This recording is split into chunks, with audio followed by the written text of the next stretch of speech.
Assalamualaikum warahmatullahi wabarakatuh. Kembali lagi di podcast Visioner HMI Cabang Bima. Sekarang saya sedang bersama Bang Sarif. Kita akan membahas masalah seputar politik. Di sini kami di podcast Visioner HMI Cabang Bima memanggil khusus beliau untuk ngaji pemikiran politik supaya tidak ada hal-hal yang ambigu di pemikiran masyarakat tentang politik. Selamat datang, Bang. Siap, sama-sama. Sehat, Bang? Alhamdulillah. Jadi terkait hal-hal seperti itu, pendapat Abang seperti apa tentang pemikiran politik itu, Bang? Iya, prinsipnya kan kalau bicara tentang pemikiran politik itu kita akan berangkat dari cara berpikir filsafat sebenarnya. Kalau berpikir filsafat tentang pemikiran politik sebenarnya secara umum itu dia terbagi dalam dua mazhab besar dulu. Pertama, mazhab tentang pemikiran politik yang berkembang hari ini itu bisa kita lihat yang cara berpikir idealistik dan cara berpikir yang realistis. Iya. Kalau yang idealistik itu gimana tuh, Bang? Kalau yang idealistik itu diadopsi dari cara filsafat pemikiran politiknya Hegel. Bang, ya? Itu orang dikenal dengan istilah Hegelian. Pemikiran Hegel itu melihat sesuatu tatanan sosial politik itu dari perspektif idealistik, bahwa ide yang akan merubah realitas. Itu cara berpikir Hegelian. Itu Hegel. Hegel ini kemudian juga punya banyak murid. Salah satunya yang menjadi muridnya Hegel ini adalah muncullah pemikiran yang mengadopsi dialektikanya, itu muncul pemikiran Karl Marx. Dikembangkan lagi, Bang, ya? Oleh Karl Marx. Kalau Karl Marx melihat bukan ide yang merubah realitas, tapi bagi Marx realitas yang akan merubah ide, maka dikenal dengan istilah materialisme dalam pemikirannya Karl Marx itu dalam bukunya Das Kapital. Itulah yang menjadi apakah kemudian kita akan berpikir merubah realitas sosial politik itu dari konsepsi adopsi pemikirannya Hegel, ataukah kita mengadopsi Marxian. Itu sebutan bagi pengikut Marx. Itu disebut dengan Marxian. Kalau pengikutnya Hegel disebut sebagai Hegelian. Begitu dia. Jadi itu ya, Bang, ya, awal atau dasar dari berkembangnya pemikiran politik itu, Bang, ya? Iya, pemikiran politik yang itu sudah masuk di pemikiran politik di Renaissance sebenarnya. Tapi kalau mau ditarik lebih jauh lagi, pemikiran politik Barat itu sebenarnya sudah diawali oleh para ilmuwan Barat dalam bukunya The Great Political Thinkers, pemikiran besar itu sudah diawali oleh dia dimulai dari pemikirannya seorang pendeta yang bernama Thomas Aquinas. Bang. Dengan karyanya yang terkenal adalah Summa Theologica. Bagaimana dia semua itu menurut dia itu semua itu sangat tergantung pada Tuhan menurut dia. Tapi kalau mau ditarik lebih jauh lagi, pemikiran politik Barat ini sendiri juga sesungguhnya juga sudah berkembang di alam pemikiran politik Islam itu sendiri sebenarnya. Oh, jauh sebelum pemikiran politik Barat, di Islam udah berkembang ya, Islam Bang? juga sudah mulai berkembang. Misalnya Ibnu Arabi, misalnya Iya, iya, Bang. filsafat Ibnu Arabi, dia sudah berpikir tentang semua kehendak itu adalah kehendak Tuhan. Nah, itu juga menginspirasi pemikiran-pemikiran politik Barat, kemudian dia mengadopsi juga di pemikiran-pemikiran Muslim sebelumnya. Begitupun juga kalau mau kita fair juga melihat pemikiran-pemikiran politik Barat selanjutnya pada abad Renaissance, itu juga cara berpikirnya Karl Marx juga dalam teori sosiologi, dalam Das Kapital juga itu juga sangat dipengaruhi juga oleh pemikiran-pemikiran yang lahir dari Ibnu Khaldun pada abad ke-14. Sementara Karl Marx ini kan mulai berkembangnya kan itu kan di abad Renaissance, itu sekitar abad ke-17 akhir dan masuk ke abad ke-18. Nah, itu juga pemikiran-pemikiran seperti itu dia. Oh, berarti tidak ada yang berdiri sendiri, sekiranya begitu, Bang? Ya, semua teori sosial itu dia bukan sesuatu yang baru di bawah kolong langit. Teori sosial itu merupakan adopsi dari teori-teori yang ada sebelumnya, kemudian terjadi proses modifikasi, kodifikasi berbasis pada realitas sosial yang ada pada zamannya. Pada zaman itu begitupun juga dengan pemikiran-pemikiran filsafat politik, misalnya yang ditawarkan oleh John Locke, kemudian pemikiran-pemikirannya Rousseau, itu juga lahir dari pada saat terjadinya perang sipil, itu Civil War. Kemudian lahirlah teori-teorinya, filsafat politiknya Rousseau tentang the law of nature, kembali ke hukum alam, bahwa manusia itu adalah homo homini lupus, manusia adalah serigala bagi manusia lainnya. Itu sering sekali dibicarakan oleh mahasiswa, tapi akarnya itu yang lebih tahu itu, Bang. Tapi karena memang zamannya Rousseau itu di mana zaman itu terjadi perang sipil, seorang George Rousseau itu lahir dalam kondisi di mana ibunya dalam hamil tua, perang sipil, kemudian dia lahir dalam keadaan ketakutan ibunya, maka itulah yang kemudian latar belakang seorang pemikir, itulah yang kemudian sangat memberi pengaruh terhadap pemikiran-pemikirannya kemudian, sehingga bagi dia tidak bisa kemudian konsepsi politik terjadi pemilahan sebagaimana yang pada perkembangan selanjutnya muncul pemikiran John Locke tentang disparitas kekuasaan, pembagian kekuasaan. Kemudian masuk lagi pada abad Renaissance lebih jauh lagi teorinya Montesquieu tentang trias politikal, itu dikembangkan dari pemikiran John Locke, pemikirannya John Locke. Kemudian John Locke juga dipengaruhi oleh pemikirannya Rousseau.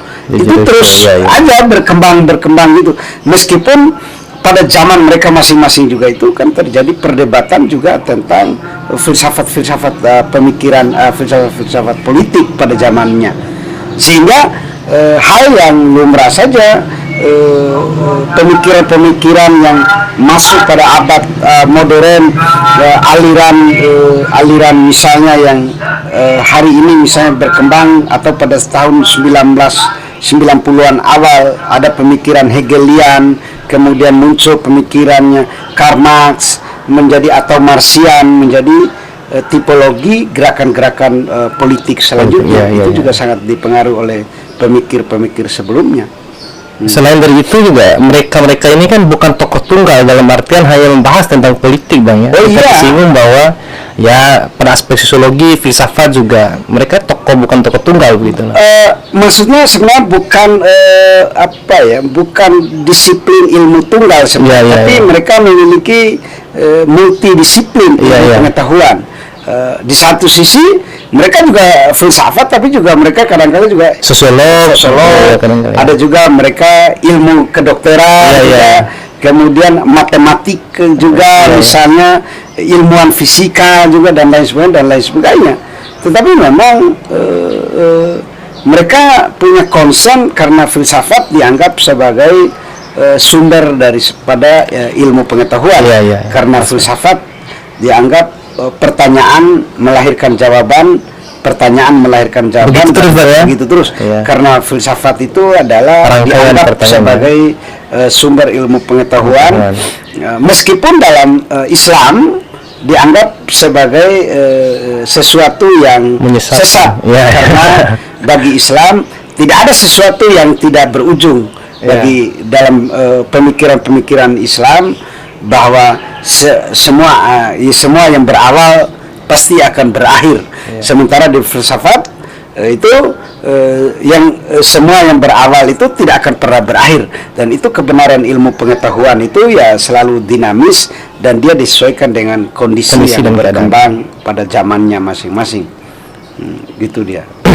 Kemudian pada konteks keindonesiaan sendiri, apakah pemikiran-pemikiran itu masuk, Bang? Sedikit disinggung. Iya, pemikiran-pemikiran politik di Indonesia, kalau kita mengadopsi mulai sejarah pembentukan Indonesia dalam tulisannya Likert Kasteel dan Herbert, itu pada pemikiran politik 1945 sampai 65 sebenarnya ada 5 aliran pemikiran memang yang berkembang pada masa itu. Pertama, nasionalisme radikal yang direpresentasikan oleh Soekarno sendiri. Kemudian pemikiran sosialisme demokratis itu yang direpresentasikan oleh Bung Hatta sendiri dan beberapa tokoh-tokoh, termasuk salah satunya juga Dr. Syahrir yang kemudian berasal dari Sumatera Barat. Kemudian setelah ada nasionalisme, ada sosialisme, kemudian pemikiran yang ketiga itu juga ada yang disebut juga dengan paham integralistik yang dipengaruhi pemikiran integralistik yang sangat dipengaruhi oleh kolonialisme Jepang, yang itu dipelopori oleh Dr. Supomo sendiri. Nah, itu yang ketiga. Yang keempat juga ada pemikiran pemikiran politik yang berkembang pada tahun 1945 sampai 1965 dalam tulisan Herbert dan Likert Kasteel itu, bahwa selain ketiga itu tadi itu ada yang keempat itu adalah komunisme. Komunisme itu muncul juga dengan pemikiran-pemikiran komunisme. Kemudian juga muncul pemikiran-pemikiran Islamisme. Dari situlah kemudian muncul Islam politik itu yang pada zaman itu sebenarnya jauh sebelum itu pada tahun 1913 juga oleh kelompok Partai Serikat Islam, Serikat Dagang Islam, kemudian menjadi Partai Serikat Islam.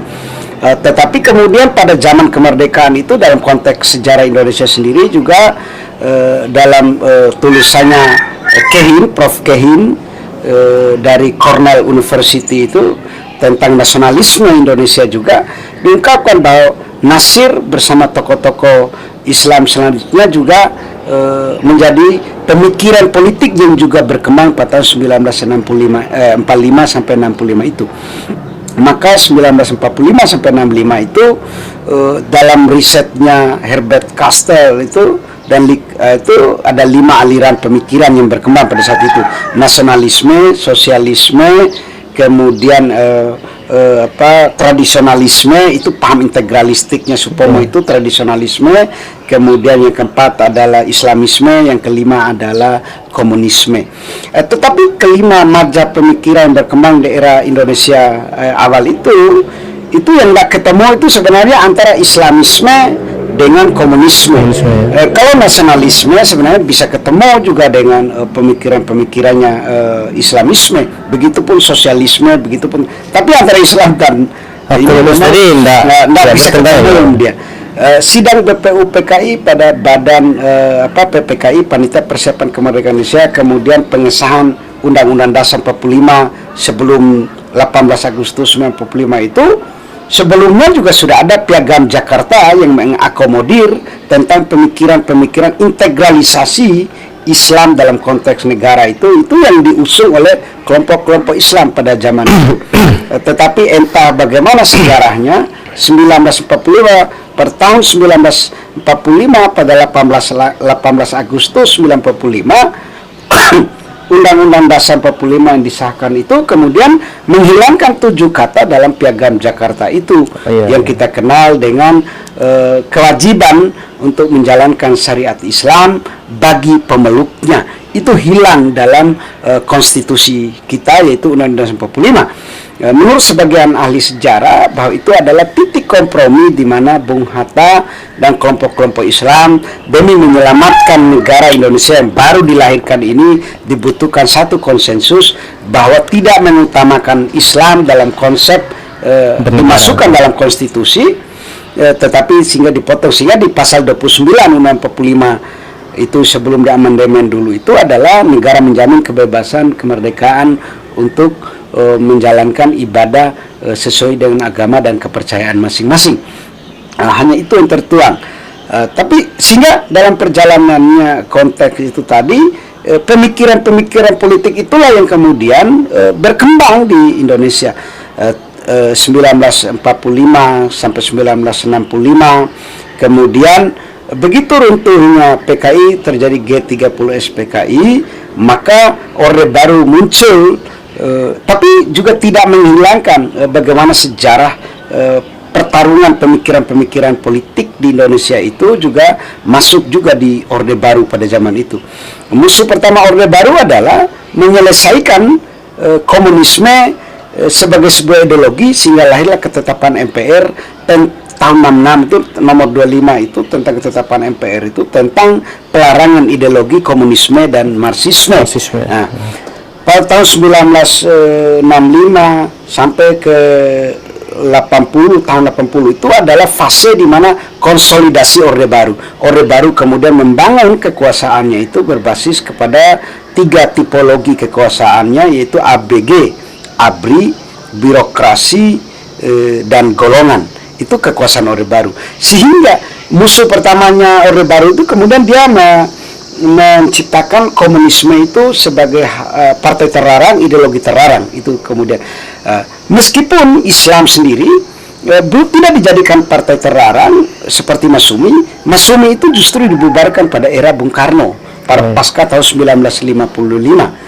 Pada sidang konstituante terjadi pembubaran Partai Masumi, juga itu dilakukan oleh Bung Karno sendiri. Tetapi pada fase Soeharto, Partai Komunis menjadi partai terlarang. Sehingga konsepsi Soeharto kemudian dia membuat 3 tipologi sistem politik kita yang berkembang itu, maka dimodel dengan three-party system, sistem 3 partai. Partai P3, kemudian Golkar sebagai golongan karya itu dari golongan, kemudian PDI pada zaman itu, PDI Partai Demokrasi Indonesia. Fusi partai ini juga terjadi di awal pada tahun 1971 ke 72, sehingga pemilu pertama pasca orde lama itu pemilu pertamanya itu pada tahun 1971 itu adalah di mana terjadinya fusi partai politik. Golongan nasionalis itu biasanya bergabung di Partai Demokrasi Indonesia, Partai Demokrasi, PDI, PNI, partai-partai Kristen juga bergabung di kelompok PDI. Nah, partai-partai Islam, fusi partai Islam itu bergabung di Pertiga dia. Kemudian Soeharto membangun partai yang bernama Golkar itu, kemudian dia difusi, kemudian dia mengadopsi model penggabungan, ada ABRI, ada birokrasi, dan ada yang disebut dengan golongan. Nah, tetapi dalam perjalanannya 1985 Islam kemudian pasca PKI, Islam kemudian menjadi orientasi untuk di tanda petik lah dipinggirkan dalam pemikiran Karim Busro, Karim itu dalam pemikiran politik Islam itu dia dipinggirkan, terjadi proses peminggiran. Begitupun menurut Afghan Ghaffar yang melakukan riset itu, dia menemukan bahwa terjadi proses peminggiran politik Islam, sehingga berbau-bau Islam itu sebenarnya sudah era awal Orde Baru itu pada tahun sampai 84-85 itu terjadi peminggiran politik Islam. Yang awalnya politik Islam itu yang awalnya adalah pasca Orde Lama itu Islam bangkit, melakukan konsolidasi, tetapi pada fase awal itu kemudian terjadi, sehingga kejadian Tanjung Priuk itu muncul, beberapa kasus-kasus yang terjadi di Lampung, kemudian kasus-kasus Warsidi, dan itu juga yang melibatkan salah satu Dandim pada saat itu yang mantan Kepala BIN Hendro Priyono, Talang Sari, kasus Talang Sari, pembantaian umat Islam di sana. Tetapi yang menarik adalah tahun 80-an, 84 itu di mana kemudian terjadi apa yang dikenal dengan proses asas tunggal. Disitulah HMI itu terbelah. HMI juga terbelah. Pembelahan HMI, asas tunggal itu adalah tahun 84 itu proses asas tunggal, bahwa semua partai politik, semua organisasi kemasyarakatan itu harus berbasis kepada Pancasila dan Undang-Undang Pemilu. Tidak boleh lagi membuat asas-asas lain.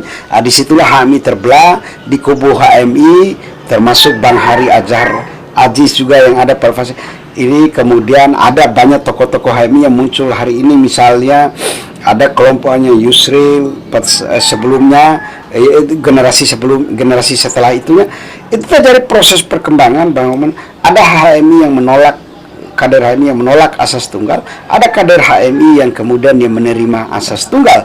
Yang menolak asas tunggal itu yang dikenal direpresentasi di kantor sekretariat di Jalan Diponegoro pada satu sisi, tapi pada sisi yang lain HMI yang menolak tentang pemberlakuan asas tunggal itu yang kita kenal dengan istilah HMI MPL.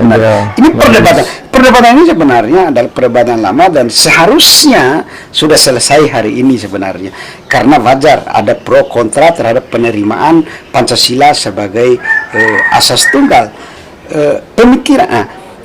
Kenapa pemikiran politik di Indonesia itu kemudian selalu berkaitan dengan sejarah-sejarah seperti itu? Karena secara baik dalam literatur sejarah politik itu memang peran kelompok-kelompok Islam dalam politik Indonesia ini juga cukup dominan. Itu di latar belakangnya mungkin jumlah mayoritas penduduk Indonesia adalah Muslim. Dia tidak diperlakukan, tidak diberi keistimewaan apa-apa dalam Indonesia, tetapi dia lebih cenderung semuanya itu karena konsepsi negara Indonesia bukan negara agama. Tapi dia juga bukan negara sekuler, bukan negara ketuhanan juga bukan. Tapi negara Indonesia adalah negara yang percaya bahwa Tuhan itu ada. Sehingga di sila pertamanya itu ketuhanan masa. Itulah pikiran-pikiran politik yang berkembang pada masa ke masa itu. Tapi saya sebenarnya lebih cenderung melihat dari aspek sebenarnya bagaimana posisi politik Islam yang ada pada fase sejak tahun 80-an sampai pada tahun reformasi. Kemudian saya mencermati dalam perjalanannya, karena gerakan-gerakan pemikiran politik Islam bukan di Indonesia juga tidak saya berpengaruh juga dengan sejarah Darul Islam, ada Kartosuryo, ada Daud Beru, ada gerakan Andi Aziz di Sulawesi, ada gerakan Kahar Muzakar juga di Sulawesi. Ya, meskipun pada prinsipnya gerakan-gerakan itu dulu Darul Islam itu pada zaman Soekarno itu adalah gerakan kekecewaan terhadap kebijakan politik nasional terhadap daerah. Tetapi dalam perjalanannya sehingga muncul lagi gerakan-gerakan politik dengan isu integrasi agama dan negara, kemudian formalisasi gerakan syariat Islam pasca Soeharto, yaitu begitu masuk era reformasi, desentralisasi, kemudian muncul di perda-perda syariat Islam yang terjadi di Indonesia. Nah, itulah pemikiran-pemikiran politik yang berkembang. Kalau kita tarik dalam filsafat politik yang awalnya tadi dari perspektifnya Hegel dan Marx tadi, kalau Marx dalam merubah sesuatu harus berangkat dari realitas. Itulah disebut dengan materialisme. Maka dia menyebut MDM materialisme, dasar historis itu bagaimana kondisi sosial. Tetapi kalau Hegel lebih cenderung melihat sebagai ide besar, itulah yang akan kemudian merubah. Nah, dalam proses perkembangan selanjutnya, pemikiran-pemikirannya Marx dalam realitas itu juga banyak diadopsi dalam gerakan-gerakan Islam politik Indonesia, meskipun diklaim bahwa sesungguhnya bukan pikiran tunggal Karl Marx, tapi sebenarnya adalah pikiran-pikiran yang muncul jauh sebelumnya Karl Marx itu. Misalnya mereka mengadopsi tentang pemikiran-pemikiran asabiahnya Ibnu Khaldun, tentang asabiah hubungan darah dan lain sebagainya.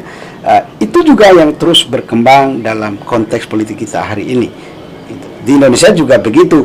Maka dinasti politik yang digaungkan akhir-akhir ini misalnya, atau oligarki, sebenarnya adalah pengulangan fase-fase sebelumnya. Bicara tentang dinasti politik, sebenarnya waktu sahabat Nabi saja, Utsman bin Affan kemudian menarik gubernur di Damaskus, misalnya Muawiyah juga adalah keluarga-keluarganya. Itu dalam perspektif yang ditulis oleh Ibnu Khaldun.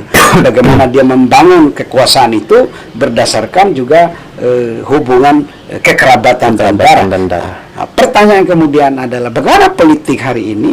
Nah, politik hari ini menurut saya juga nyaris juga copy paste dari sebelum-sebelumnya, meskipun dengan formulasi dalam perspektifnya teorinya Karl Marx tadi, dia berdasarkan materialisme atau kondisi sosial yang terjadi pada hari ini.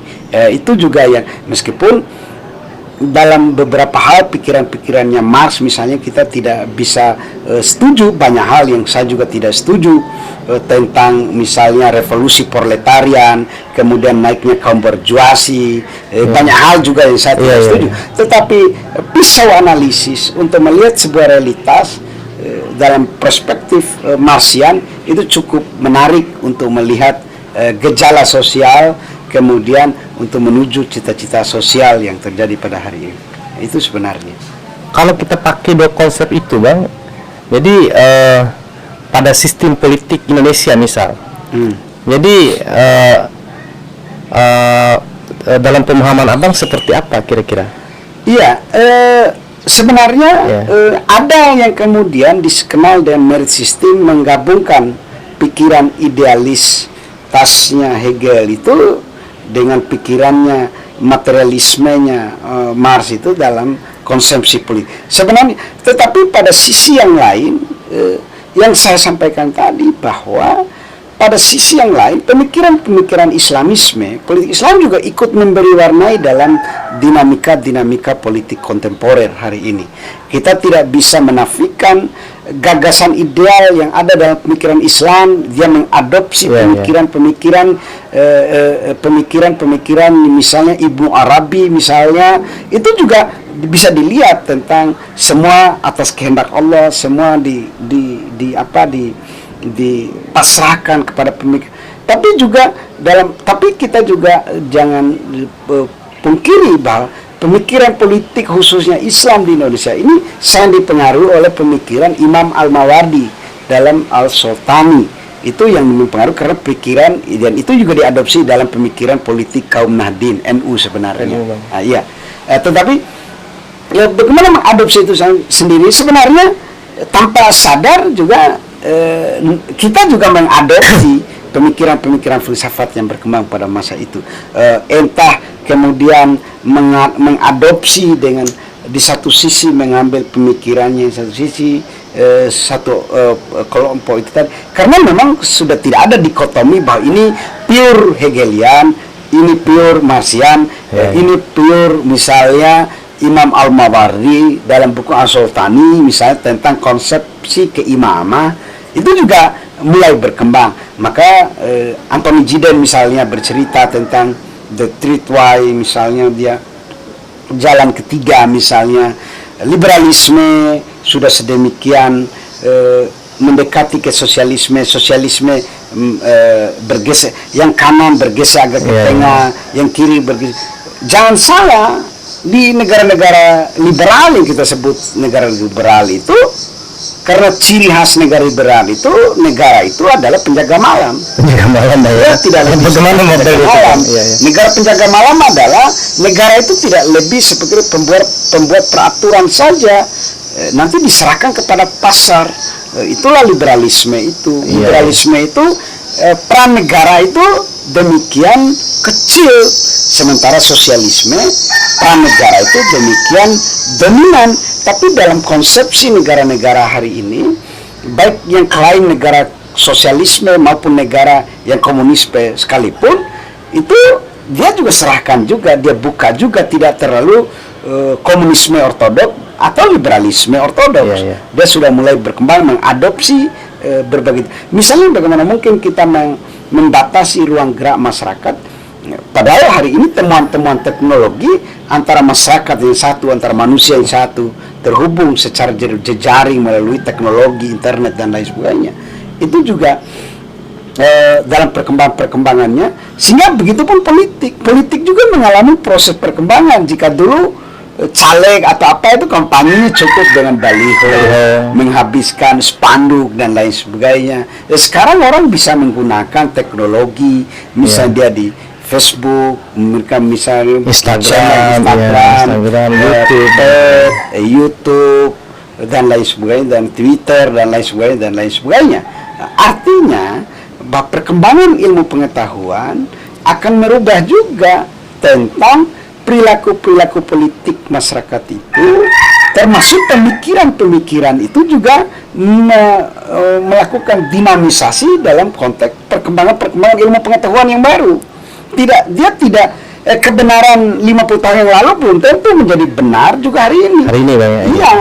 Makanya disebut bukan kebenaran ilmu pengetahuan itu bukanlah kebenaran absolut. Beda dengan doktrin kebenaran absolutisme, nilai-nilai keagamaan, dan dia sudah selesai, dia sudah tidak ada. Tapi kebenaran ilmu pengetahuan, sehingga ilmu pengetahuan politik juga berkembang. Hari ini juga orang sudah bisa mengukur kecenderungan pemilih melalui metodologi survei. Dulu itu kan dukungan orang kalau sekarang kan itu orang menggunakan itu. Pernah saya baca tulisan-tulisan Abang tentang dukun dan judi itu Bang ya. Iya. Potret politik di Pilkada Kota Bima. Kota Bima itu. Iya. Artinya perkembangan ilmu pengetahuan juga membuat mengiris kecil-kecil berpikir primordial. Orang nggak harus lagi kemudian perkembangan pemikiran. Kalau dalam pemikirannya Ibnu Khaldun tadi misalnya kita menganggap bahwa semuanya itu ada asabianya hubungan darah, tapi dalam perkembangan politik modern itu yang kalau misalnya berhubungan bersaudara tapi tidak memberi efek manfaat kepentingan politik apa-apa, bisa juga antar saudara yang disebut oleh Ibnu Khaldun tadi itu berbeda pilihan. Karena perkembangan kepentingan, perkembangan kebutuhan, misalnya perkembangan ekonomi dan lain sebagainya bisa membuat orang menjadi rasionalis, pragmatis dalam menentukan pilihan-pilihan politik. Artinya sudah bicara siapa dapat apa, kapan dan di mana, kira-kira begitu ya. Pembicaraan itu siapa dapat apa, kapan dan mana, sebenarnya pembicaraan sudah zaman dulu sekali tentang itu. Tetapi dalam realitas hari ini, dalam perkembangan politik kontemporer, orang akan berbicara tentang juga selain siapa dapat apa, kapan dan mana. Tapi juga ada juga orang yang masih berpikir tentang politik sebagai sesuatu yang idealistik dalam berpikirannya Hegel itu tadi. Dia cenderung berpikir bahwa ide besarnya itulah yang akan itulah dalam konsepsi beberapa ilmuwan politik disebut dikategorikan dalam kerangka high politik itu. Politik tingkat tinggi itu ada bagaimana ide itu tadi dioperasionalkan menjadi sebuah kebijakan politik selanjutnya. Itu sebenarnya.